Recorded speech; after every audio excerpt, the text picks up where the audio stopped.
Great. So I think we'll kick off. As I said, the webinar today, it's the first in our season two for fans of Netflix.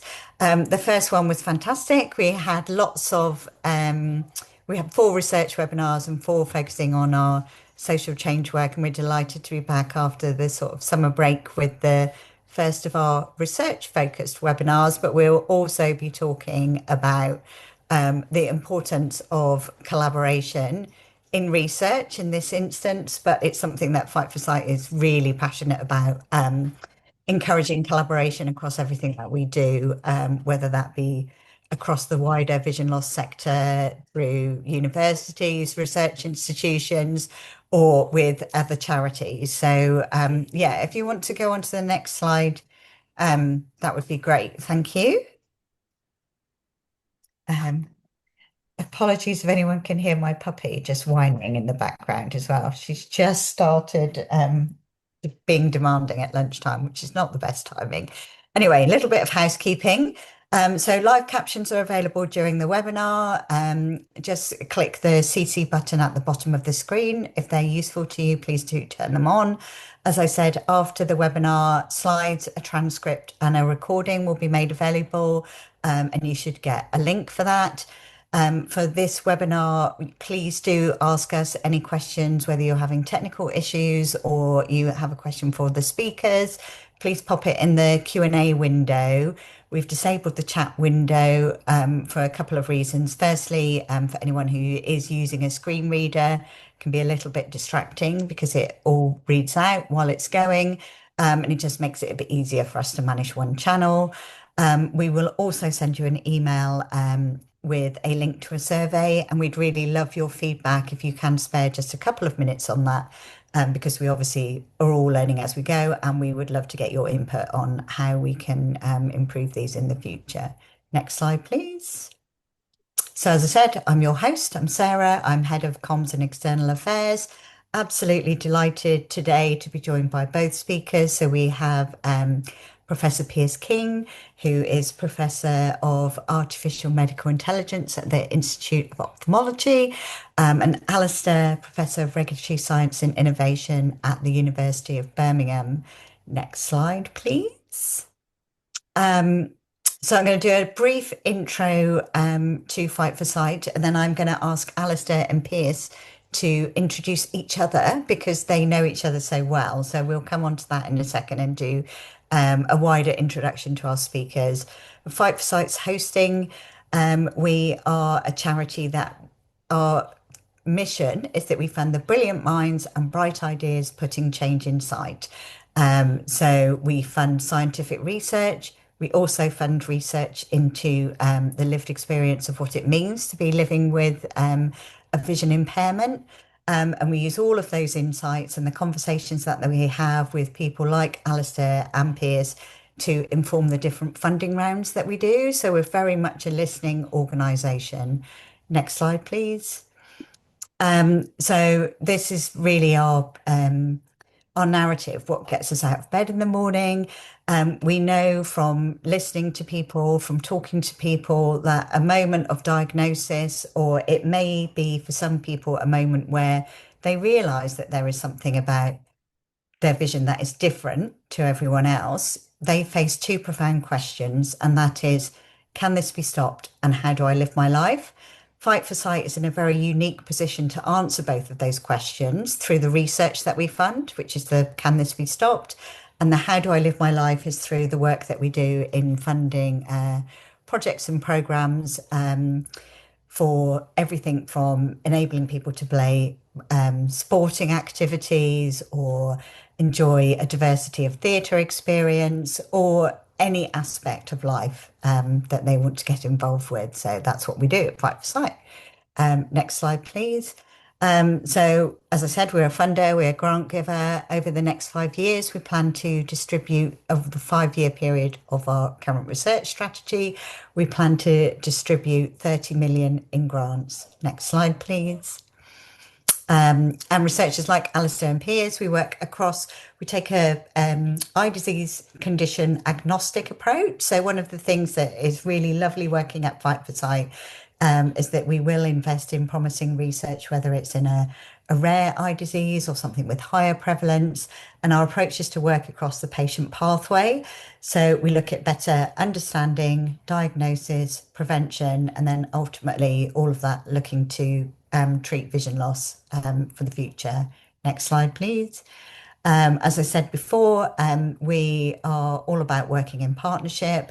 One of the rounds that we have live at the moment in terms of changing lives is taking some of the projects and programs that we know work really well and then inviting other organizations to learn from those so that we create blueprints for change and we scale that up to reach as many people as we possibly can.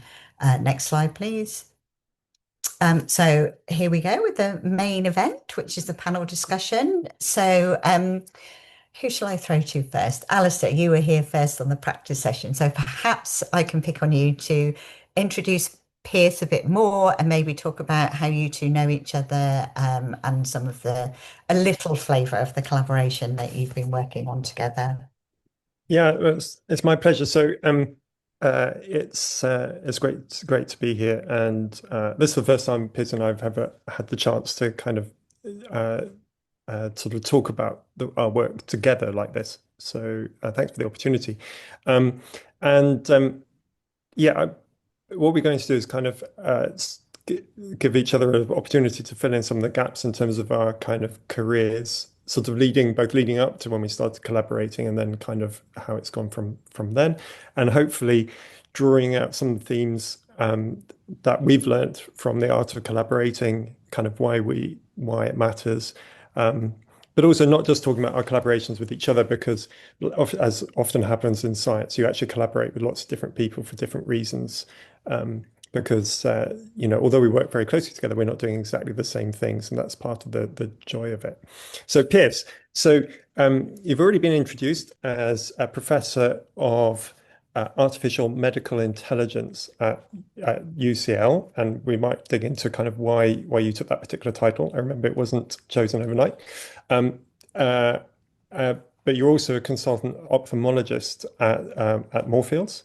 And so, do you want to just take us back actually? And so, I think you and I started working together kind of autumn 2009. So, yeah, more than 15 years ago. Um, but do you want to give a bit of the backstory of leading up to that, why you were doing ophthalmology, all the way through to when we kind of started working together as trainee ophthalmologists? Uh, Alastair, and Sarah, first of all, just to say what a pleasure it is to have this time to reflect on our collaboration together over such a long period of time. Um, so where to begin? I think so my background, I'm originally from Ireland. I went to medical school in Dublin, from a family of doctors. Uh, Trained, did my early training in ophthalmology in the south of Ireland. Um, and Essentially, I decided from an early stage that I'd like to become a clinical academic. And I was looking for different academic opportunities. And long story short, I decided to go to the US for a couple of years. So I spent a couple of years in Los Angeles at the Doheny Eye Institute. I was fortunate to work with some of the people who were the inventors of OCT, and just was in a very great environment, learned how to write papers and so on and so forth. And I was thinking about pursuing an academic career in the US, but I bumped into an Irish guy at Arvo in 2008, the big ophthalmology conference in Florida, a guy called Tom Flynn. And he told me about clinical academic opportunities in the UK. And they just seemed like very, very exciting. And almost from that one moment, this kind of sliding doors moment, I decided to try and get a training job in the UK and so on, and pursue clinical academic opportunities. And so fast forward from 2008 to 2009, essentially the first job that I get is in the West Midlands. And I got a fixed term post in the West Midlands. And And my first 6 months were in Hereford in the UK, and I had a really lovely time working there. And then my second 6 months were in the Birmingham Midland Eye Centre.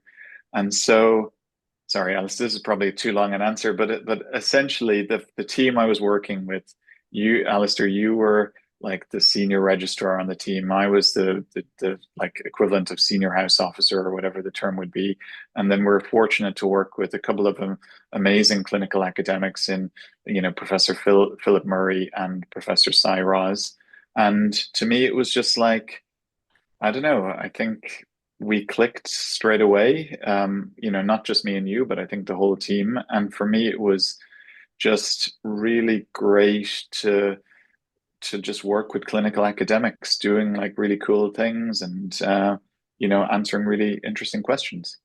That's Yeah, fantastic. if I can come back in there, Piers, Mm, I mean, it's exciting to think back to those times. I think what there was, and as you say, we benefited from really great leadership, both clinically mm, and research domains.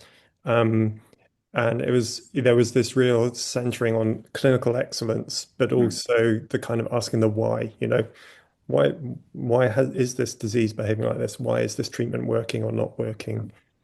Could I say something? It's not related to collaboration, but just related to clinical excellence.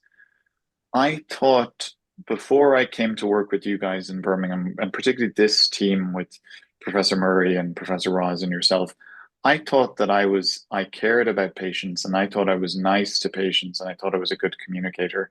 But it was only when I came to work with you guys that I really got to know what it means to really care about patients. And in the sense of, I think any member of that team would have dropped anything for any patient, any time, day or night. Mm. And I think that was the first time that I really kind of felt that to my core. And I think I tried to learn from that, even in a small way. That's fantastic. It's really lovely to hear that. So can we turn the tables then, Pierce? You started Oh talking yeah, yeah. Alistair and the team and what you got out of it. So perhaps you can turn the tables and introduce him a bit and talk about some of that early collaborative work that you did together as well. Yeah, so yeah, it's so nice to be able to introduce Alistair, and as people have heard, Alistair's a professor of regulatory science and innovation at University of Birmingham. He's also a consultant ophthalmologist at University Hospitals Birmingham, and is a world-leading expert in inflammatory eye disease.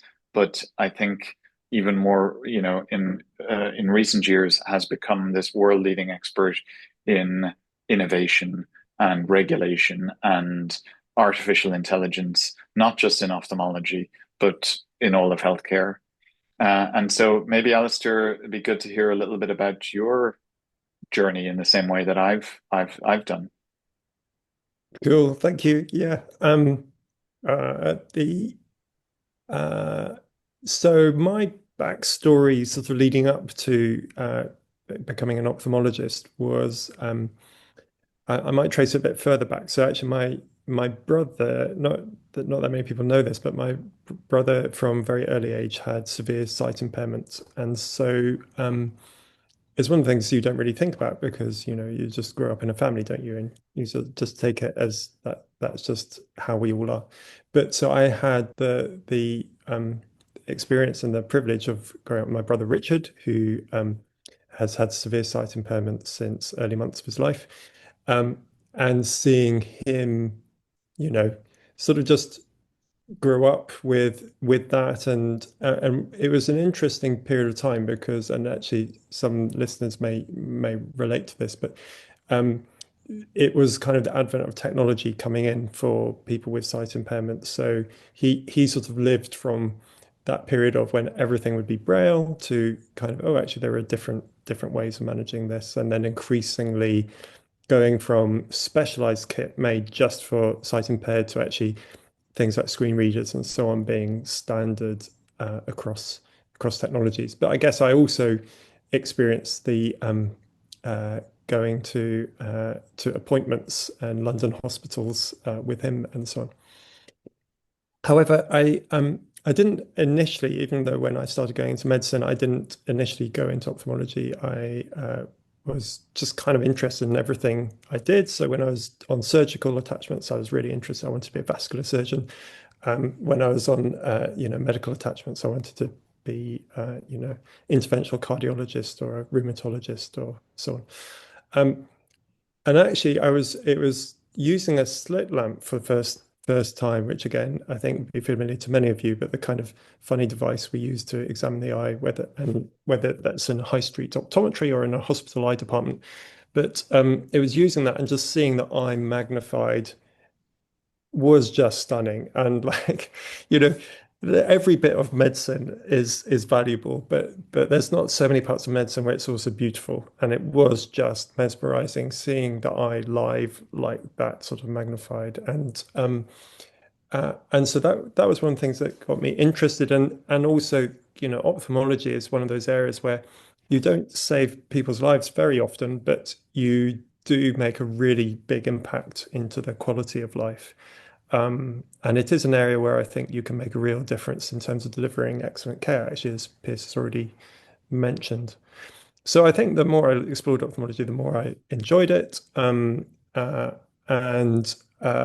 I was always asking this question, why, which we already touched on. So I think, why do I do research? Well, ultimately, it's because I want tomorrow to be better than today. I want to have better diagnostics, better treatments, better ways of delivering care that gives people control of their future. And if we'd made the world perfect already, we probably wouldn't need to do research, but we haven't. So that's why we continue, and the kind of the mission of Fight for Sight is clearly aligned to that. Uh, That's fantastic. Really yeah, love to hear that. So I think we've started to touch on some of this already, and I really love hearing both of you talking about your real world experiences and also that moment, Pearse, where you really realised the patient voice. So just to like build on this theme of collaborations, firstly, why is it important, and what does good look like? What does a really good collab look like, whether it's between individuals or between the labs? So, Pearse, if I come to you first, maybe. Um, well, I mean, so I guess the first question is why are collaborations important? And to me, as I said on some of the promotional material, I think that collaborations are where the magic happens. That the magic happens at the intersection between different disciplines, at the intersection between academia and industry. And so, in a concrete level, what does it mean? Why are they important? Well, I think it's sharing of ideas, it's sharing of expertise, um, it's sharing of resources, and then also maybe it's about like impact and dissemination. So sometimes you can do things in one institution, but if you do it across other national institutions or other international institutions, maybe you get maybe it's easier then to spread to share what you've done and have knowledge exchange and impact and dissemination, all of those things. But Alastair, maybe do you have any thoughts on this question as well? yeah. Just I think one of the points is that um, uh, sorry, I just check my audio is still working. I think that none of us have all the answers, and so you're never a one person team in research. And you also, I think one of the things I learned quite early is that if you're ultimately focused on the mission of achieving, discovering the answer, whether that's a new treatment, new diagnostic test, or whatever, you want to recruit the top team. And now hopefully you're part of that top team, but actually you want to choose the people who are going to most get that, achieve that target. So yeah. And often that for me and Pearse, that often that's been each other, but not just each other. That's been a whole team of people. And and Sarah, I think you were also asking about like what does good Yeah, look what does like? good look Yeah. like? I think is really important in terms of the collaboration. One of the things I like working in the charity sector, but particularly for a research charity, is, while there is that competition and we know there's big competition for funding, everyone, as you say, Alistair, is pulling in the same direction. We all want tomorrow to be better for the people that we're working with. So how do you know when a collaboration is working really well? What does good look like? Well, I wonder what was there was a you mentioned Netflix earlier, and there was a TV show on Netflix. There's this was it Marie Kondo? I think it was about tidying your house and things like that. And she had this phrase, "Does this item spark joy?" And I just wonder about collaborations. Like, what good looks like is does it spark joy? I think so. So like if I have meetings and I'm kind of looking forward to like a weekly or monthly meeting, or I'm on the meeting and I feel like we're kind of like ideas are bouncing back and forth, and we come off the meeting with a feeling like, oh, we're making progress here. We're all rowing in the same direction here. That's to me what good collaborations look like. Great. Alistair, do you echo that, or what would you say? Yeah, no, I do. And I think I mean I think you also you grow collaborations over months and years, don't you? And almost there's a feedback loop. So are you making progress together? Do you enjoy working together? I was looking back at sort of the history for Pearse and I, and we started working together in 2009 with spark off questions triggered by the patients we were seeing and the kind of problems we couldn't solve. And I remember having coffees together going, what if we, for example, used OCT in a completely different way, the scanners that are just commonplace, and they were for a particular purpose. But what happens if we use them in a different way for trying to understand this condition? And that was the basis of our first grant to Fight for Sight, which was a couple of years later and was successful. But Piers, I don't know how many kind of millions of pounds worth of kind of research funding you've overseen since then. But that first Fight for Sight grant, which was so important to us both, was only £14,000, which may sound like a lot of money if you're not in research, but actually doesn't go that far. But it did enable us to sort of move to the next step. And that led to a couple of papers at that time. But I think at the last count, Pierce, you and I have 90 papers together over the last Yeah. 15, 16 Not years. not that we're obsessively counting the number of papers that we publish or anything like that, but yeah. So I think, and I say that as a joke because I probably am counting the number of papers that I publish. Uh, so so I think there's something about the duration of the collaborations, which I think is like a really sign that they're good. Like I think it can't be bad if Alistair and I are still like 15 or 16 years later, still working together closely on a bunch of projects. And then I think Alistair, your point about the support from Fight for Sight is also like really key. That we we were able to get these grants from Fight for Sight at the crucial kind of idea stage for collaborations. It's like we're starting to build a collaboration. We get this grant. So as you mentioned, this grant to look at better ways to measure inflammation in the eye using advanced imaging, and then that led to a bunch of papers, and it led to further funding, and it led to building a big team, and led to lots of other collaborations, and that was super cool. But amazingly, it wasn't just this one grant. There was other grants we had from Fight for Sight. And I'm not saying this in a way like I'm just trying to like flatter Fight for Sight because this is like the webinar that we're doing, but actually because I'm thankful for Fight for Sight because of the support. And I want to take this chance to thank Fight for Sight because there is the other one that springs to mind. We got a small grant looking at using the eye as a way to detect Alzheimer's disease. And that led to so many big things. And that led to this collaboration, Alistair, where you coined this term oculomics to describe using the eye as a window to the rest of the body. And then we published that paper together. And now when you go to big conferences in the US and other places, there's like whole sections of the conference dedicated to oculomics, and the government and people, researchers around the world are focused on this. And this was only because of the collaboration that we formed, and because of the support from Fight for Sight at that key initial stage. Yeah, that's fantastic. Flatter us all you like as well. Carry on.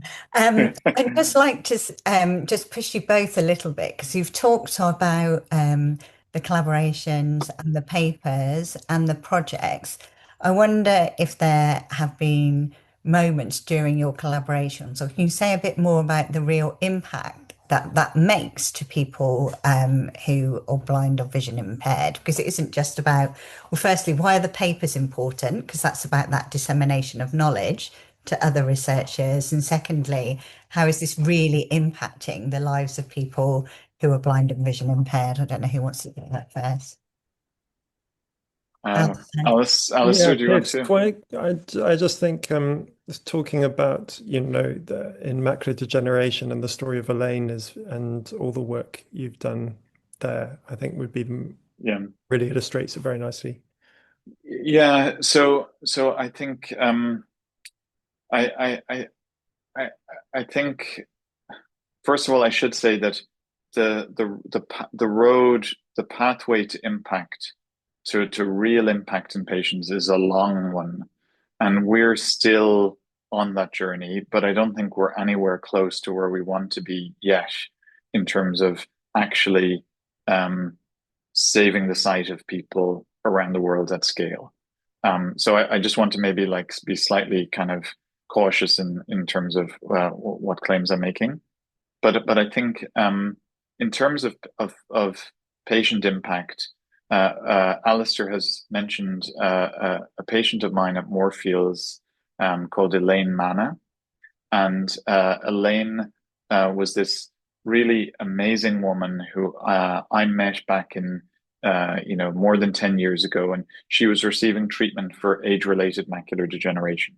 And by the way, I'm saying this information because she's talked about this publicly, and she's been a big advocate for her research. I'm not sharing anything private, but Elaine basically she had lost sight in her left eye before there was good treatments for age-related macular degeneration. And then when she started to develop wet AMD in her good eye, she faced delays in being seen and treated. And I can only imagine what that would be like, because imagine you're losing sight in your good eye, your only eye, and there's now treatments available, but somehow you're being told you need to wait for weeks to even be seen to begin those treatments. Now, fortunately, Elaine was able to come and get seen and receive anti-VEGF treatment and save the sight in her good eye. But during the course of this, I really got talking to Elaine and got inspired by Elaine to think about, can we use technologies such as AI to try to prioritize those people with the most sight-threatening disease, to try and get them the treatment at the earliest possible point, and thereby to save sight. And so then through I think everything that Alastair and I try to do in our collaboration, we try to make sure that we have patient involvement and engagement. And Elaine is a brilliant example of that, because every step of the way, she was involved in all of the things that we've been doing. And, attending patient advisory groups, focus groups, attending public engagement events, writing papers with us, critiquing grants, you name it, a hundred other things. And so really what we're trying to do, I think, is to get to the point where we have these systems being used by people all around the world on a global basis. And then just to say as a final point in this, sadly, Elaine passed away in July of this year. And so, I think both Alastair and I are committed to sort of delivering what she felt so passionate about, which is doing ophthalmic research to save sight. Thanks for sharing that. And it's another form of collaboration. I know we're equally passionate as an organisation about that role that the patient voice plays within it. So I wonder if we can widen out that collaboration a bit now. So to talk about, we hear a lot about research networks, and you guys will be part of this amazing collaboration between the two of you, but also that wider research network. Why is that important? And do you have any advice for anyone who may be starting out as an early career researcher about how to make these connections and grow and nurture the types of collaborations we've talked about, whether it be with fellow academics, clinicians, or that patient voice? Yeah, maybe if I start on that and then hand over to Piers, but I think I think something that we've uh, I've seen, and actually Pierce is a great example of this, is kind of being very generous in your kind of attitude in this. So I think it's not just true of research, but I think generally in life, if you're trying to be very kind of controlling and sort of keep things and sort of spend all your time worrying about do you get all the credit for what you're doing, I don't think you go very far.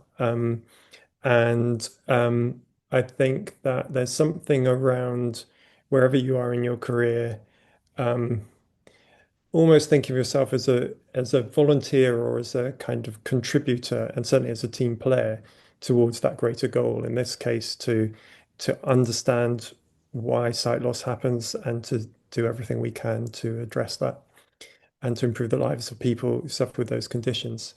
And then, I've just always found that helpful, sort of you know, taking my eyes about kind of like me and my problems and my writing papers and my grants to actually, okay, well, are we making progress towards that mission? And I think that's been a really powerful basis for our collaboration, Piers and I, but also the sort of networks that we've built around that. And I think that's meant that I think we both often go into these, we're very comfortable to meet people that we've got no direct contact with before. But if we can go and offer and say, oh, we've got this vision to do this thing, this is what we think we can contribute. We know we can't do it on our own. Are you interested? Are you in? And it's not really transactional. It's like oh, let's move in this direction together. Um, yeah, sorry, that's a bit kind of the philosophical basis of what we do. But Pierce. I Good. Yeah, yeah, I love it, Alistair, and generally, one kind of rule that I try to live by is if someone asks you to help them in some way and you're able to help them in under 2 minutes, you should just automatically do it. Whoever that person is or whatever it is, you should just do it. So I think that also speaks to other aspects of how to build good collaborations, which I think is like, which you've alluded to, like an openness to approaches. I mean, I've approached a lot of people with cold emails, and I get a lot of approaches, and I do my best to try to answer all of those approaches. So I think that's important. I think when you're building collaboration as well, oftentimes that can be between different institutions, or it can be between like a university or a hospital and a company. And so I think to make that successful, you need to have a right combination between high level support. So if you're doing a collaboration like the one that I set up between Moorfields and Google DeepMind, I think you need to have senior leadership and high level support, but also you need to have like on the ground a team working closely together, doing stuff from the ground up. But then I think the other things that I would highlight is you need to have the trust elements. And then I think maybe the last one that I just call out, which I think is not necessarily spoken about as much, but it's reliability. You've got to be reliable, and that means you answer emails in a timely fashion, or you do what you say you were going to do. Or if you can't do what you say you were going to do, you just tell people, oh, this thing that I said that I was going to do, I wasn't able to do it because of this, this, and this, and I will be able to do it in this, this, and this, or we should get someone else to do it. Just being reliable is the secret sauce to making collaborations work, I would say.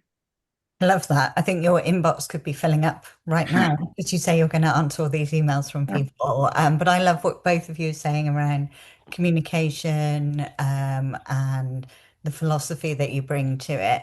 I can see we've had a question come in about practicalities as well. And you mentioned working across and between institutions. Is there anything in terms of, I'm just going to check the question, practical steps for overcoming sort of governance and contractual barriers, and particularly in terms of accessing patient data? Have you got any tips for navigating that? Because it's an important point that there is that sort of governance element to this as well.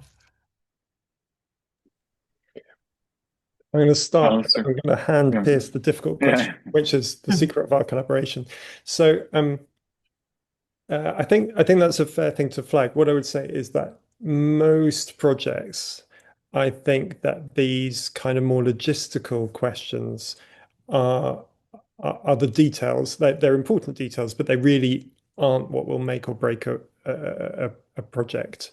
There's normally, provided that there's a solid base to the kind of concept, there is normally a way through. But Pearse may be about to, I mean, he's got experience of some that have taken years to get through, but have required huge persistence. But I would just say this is a great question, but I think there's a hearts and minds piece first in terms of do you have that trust between you? Do you have a shared sort of direction you're trying to get to? Can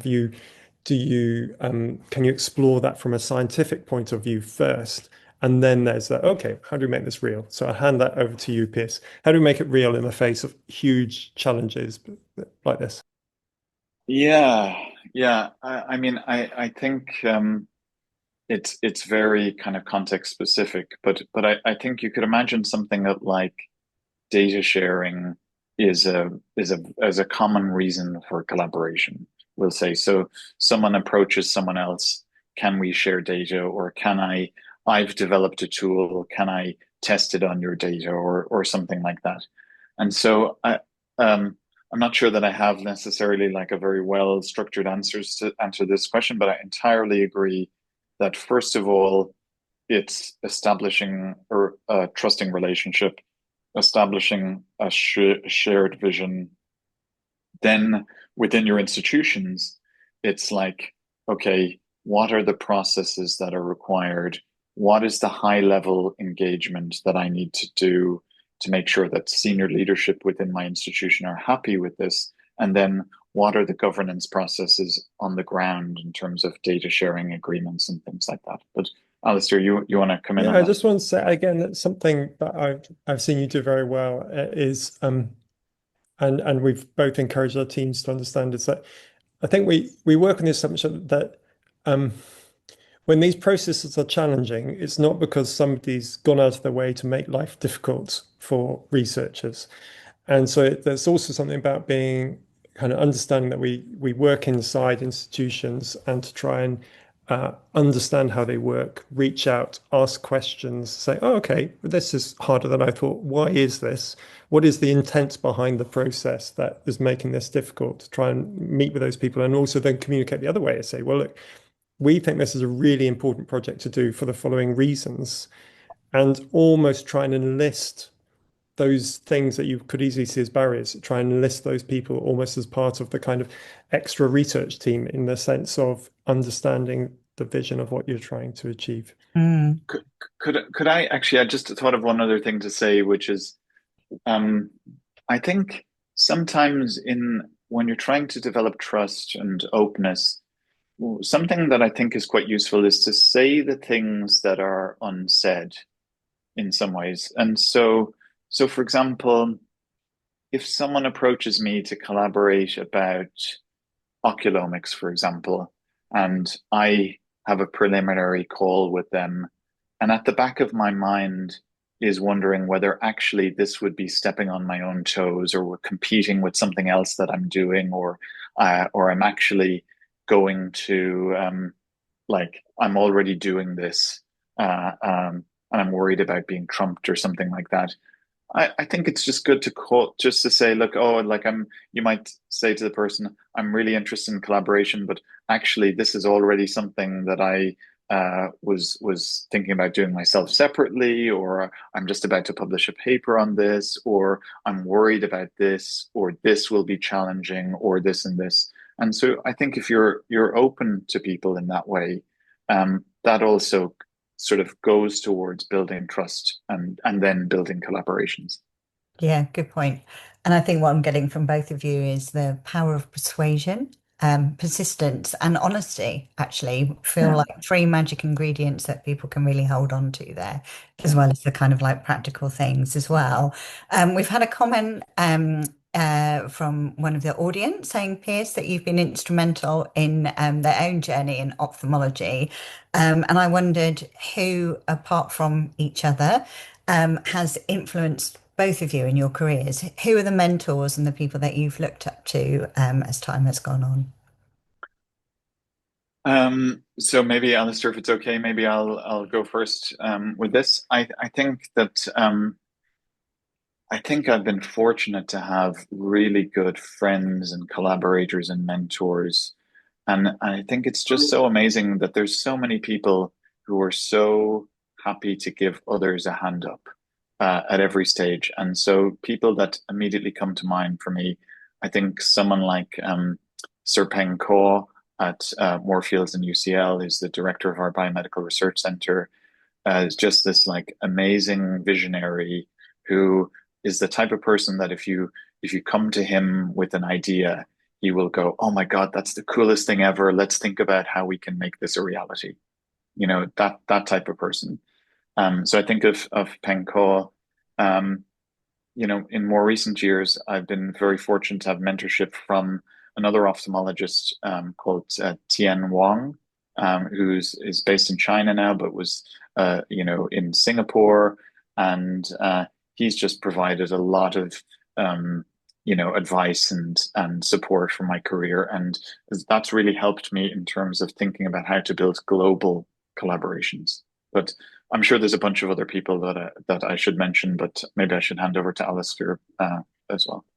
Yeah, Alistair? so you realize you put us in a difficult position as we're going, oh my goodness, there's so many people. And if we Yeah, don't mention them, no. they'll think we've forgotten. No, I think well, we've already mentioned some of the Birmingham team that were very instrumental for us, Prof. Murray and Prof. Rods. Um, and for me in particular, and the sort of ophthalmic research side, uh, also Sepang Kaur, but also Professor Andrew Dick, who Yeah. Bristol and UCL Institute of Ophthalmology. Um, it was really, I mean, he's always been a great mentor and friend. Once he was my external examiner for PhD, so he wasn't a friend before then, it should be said.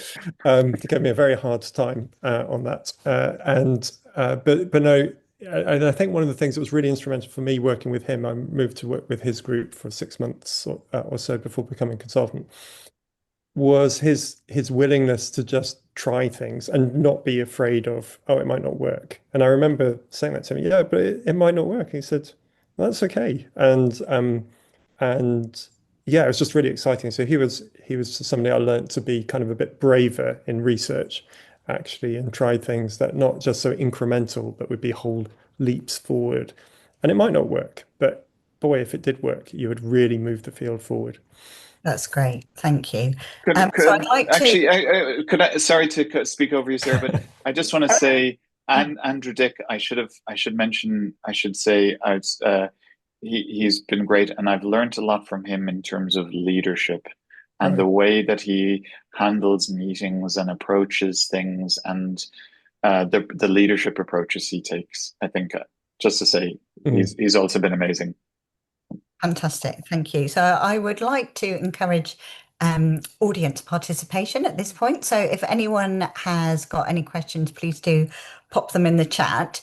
I don't want to ruin the bromance, but where have you had any disagreements in terms of your collaboration? And if so, have you got any tips for people on, when those difficult moments come, how do you handle them? And yeah, how do you overcome those challenges? So at the risk of nauseating the audience in regards to our bromance, I I don't know, Alistair, maybe you'll come up with something, but I can't in the 15 or 16 years, I cannot think of any time where I got off a call with you or received an email from you and I'm like, this guy is driving me nuts, you know? I've never I don't think we've had anything, but I don't know, maybe I'm just clueless and actually there's been a bunch. Um Yeah, Piers, you just never listen. I've been telling you for years. yeah. No, I think that's right. I mean, usual rules apply that um, phone calls are always better. If there's like an email that I don't understand, it doesn't occur to me to send some sort of passive aggressive response, but just to say, oh, have you got time for a call? And so again, that's maybe more a life lesson than a thing. I think the other thing is, there we've been very comfortable to also do things not together. But also to not feel kind of left out if, Piers does some like amazing kind of intergalactic research project over there. I don't go, oh my goodness, I don't, why am I not on that? So yeah, no, it's good. I mean, I Piers would does take yeah. 10 minutes to say his name, Yeah. yeah. I would, and I suspect Alistair has heard my stories far too many times than he would like. But I would also just pick up on one thing which you said, Alistair, which is I think a small point about passive aggressive. Like I think it's very tempting sometimes with emails to send something which you think you're being kind of smart, but actually can be passive aggressive. And I think you should just try to. I think Alistair, you're never passive aggressive, but I think driving any as a general tip, avoiding being passive aggressive is the one of the best ways to like build long-term collaborations. Yeah, Yeah. and I think transparency. So as well. So Piers, I think what's something we've also been good at, I hope, and I hope we are generally with all our collaborators, is being very respectful and open about the times when maybe we're not including each other because actually, there's good reasons not to just say, oh, by the way, for info, I'm doing this thing, I'm working with this people over there. Um, yeah, and that's just always been very comfortable. So no surprises. I think Yeah. generally as a tip, you don't want for any collaboration for your collaborator to be surprised about something you've done. So no surprises, avoid surprises. Yeah. Good advice. And you talked about the collaboration not just between individuals, but teams. How do you both go about encouraging that teamwork? And it's one thing to be, I'm doing this over here and I'm doing that over there. How do you get to a point where you are doing that sort of collective problem solving? So it's like a hive mind, which I guess is the gold standard for some of this research work that you're talking about. How do you encourage that teamwork? Um, well, I think generally if I'm sort of if I'm looking for a collaboration between, for example, junior members of the team from different institutions or different teams, I'm looking to see where the chemistry is. Who are the people from my team that are most kind of engaged and enthusiastic, and who are they connecting with in the best way? And then as soon as I identify where there's a good connection, I'm trying to like support that and consolidate that. And then I'm trying to give whatever advice I can about the practical ways to grow the collaboration in terms of the type of meetings, the cadence of meetings, who should lead the meetings, how they should be organized, and things like that. But then I'm also trying to think about when, conversely, when meetings should be pared back and when meetings become zombie meetings that are no longer useful and should be removed from people's calendars or changed in some way. I think that's also essential to the collaboration process. Alistair? Yeah. And I mean, I think at the kind of individual level, we both have fantastic, we're privileged to lead teams made up of fantastic researchers at different stages in their careers. Um, and, our influence and ability to change things for the better is always going to be greater by sort of enabling and catalyzing them rather than trying to control it too much. So I think we both see our role as to kind of guide and steer and enable and empower people to sort of be amazing. So a lot of, I think we both give a lot of autonomy to our team members, or at least try to, Yeah. so that they're building those networks and sort of mini teams to solve problems. Pearse? I think that you have to think of the order of things should be people, ideas, processes, and not processes, ideas, and people. So it's about getting the right people and then getting the right vision and then worrying about the processes. That's the correct way to build things, in my opinion. That's great. Thank you. And we talked earlier about just how long it takes to get things to a point where they're really impacting people and patients and that impact. However, that aside, have you had during a collaboration or as individuals, I always like to ask scientists when they've had a eureka moment. Have you had one? Have you had many in your career? And are there things that you can share here that may have come out of the collaborations that you've done together where you thought, wow, this is really something big here? Well, Alistair, what do you think? Yeah, Yeah, I mean, things that sort of ideas that I can think back to that I remember getting really excited about, and potentially not being able to sleep at night, which may sound really unexciting to the audience, that has to be said, but were meaningful to me.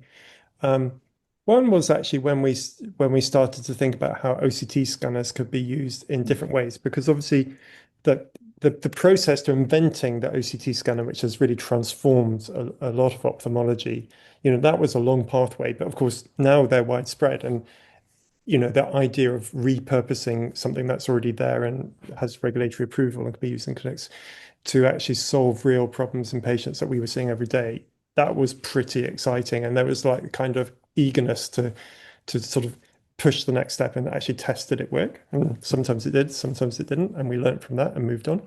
That was one. Then there's something again in the small print around there's a particular biological system called glymphatics, which had been fairly recently discovered in the brain. And just that idea of, oh, I wonder, has anybody looked in the eye? And they scour the literature and found no, there's nothing published about this. And then we started exploring, well, what would it mean if this system that's only just been discovered in the brain, and knowing the very strong connections with the brain and eye. And so we published that. I think that was kind of in print within a week of us having the first idea and conversation around that. And I remember getting excited about oculomics. And now oculomics is built on, in a long-standing concept about the eye as a window, but that idea of, okay, well, what does this mean in the AI era, in the kind of high-resolution imaging era? And it wasn't that, nobody was thinking about it, but there was something about having that idea and working out what it could mean, and then seeing Pearse and the brilliant Siegfried Wagner take that forward, and others. And Pearse, I mean, it's one of the papers from you and Siegfried and the team, but looking at how standard retinal imaging can detect signs of Parkinson's disease 7 years before clinical diagnosis. You know, the gap between us talking about oculomics and that paper coming out was a number of years, but that's still pretty amazing. Yeah, that's kind of quick list for me. I won't do a long list, and I'm not even sure about other eureka moments, but I would say another highlight for me was in 2019, 2018, 2019, we were working on two projects together. One was on a systematic review looking at deep learning for medical imaging professionals, and one was looking at something called code-free deep learning. And we were able to publish two papers in the same journal episode, in same edition of the journal, The Lancet Digital Health, about these two things. And I just thought that was just like, I felt like we were really on a roll when we were doing that work at the time, a number of years ago. Great. So I'm getting nagged by the back office. about this up. So I will do. And we do unfortunately need to bring the conversation to a close. It's been really fantastic talking to you both. We've got a couple of minutes left. I was wondering if I could just ask you both very quickly to say what advice you would give to your younger selves. That's Oh, quite a big question to end on, isn't it? um, gosh, I don't know. I feel like I'm not sure. I'm not sure. I think one of the things one of the things that I would say is that I feel like in my 30s and 40s, I changed a lot from my 20s. And I think maybe the advice that I would give is to just be interested in things like leadership and collaboration and think earlier about ways that you can build your skills in things like leadership. Great. Alistair? Yeah, I think it's probably also something around not worrying too much what other people think. I mean, get feedback, but be really allow yourself to align to that sort of big mission or that North Star in terms of your research.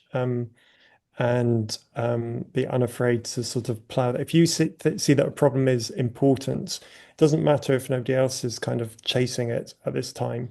You don't have to chase what everybody else is chasing in research terms, but to, can you see a problem? And get other people to kick the tires on it, as they say. But no, I think that's good. And the other thing is, um, yeah, if you're fortunate enough, as like Piers and I have, to find somebody that you spark with in research terms, but also trust and actually even became a friend, that's really precious. And you don't have to be working exactly the same area, um, but yeah, just enjoy that. That's really, really valuable. That's great. That's a great note to end on. I know we've got a load of resources all across our website, but we're just going to pull out a few links now. So we'll be circulating this afterwards. So we've got some links to find out more about the work that you've talked about here. People can also read more about the small grants that you talked about if there are fellow researchers online, to find out when we've got grant rounds opening.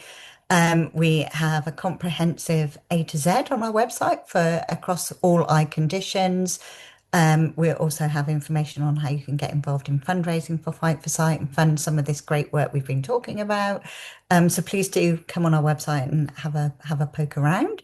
But all that remains really is just to flag up that this, as I said, is the first in our new season of webinars. So please do go on our website again. The next one we have coming up in November, we'll be looking at special educational needs and disability, and talking to some of the organisations that we funded around that. But there's a list on our website of all of our upcoming webinars, so do check it out. Um, the next scientific one is looking at mentorship. So we talked about that a little bit today. So please do go and have a look. And we'll be joined by some great speakers there. We've got Marcella Vitruba from Cardiff and Monica as well from Northumbria. So please do have a look. I hope you've enjoyed today. We are pretty much at time now. So I'd just like to say another huge thank you to Alastair and to you, Piers, for joining us today. Hope it hasn't been, I hope it's been enjoyable for you guys as well. I know the audience have really enjoyed hearing from you, as have I. So we'll wrap up there, and we'll follow up with all the details of where you can watch again and some other information. Thanks, both of you.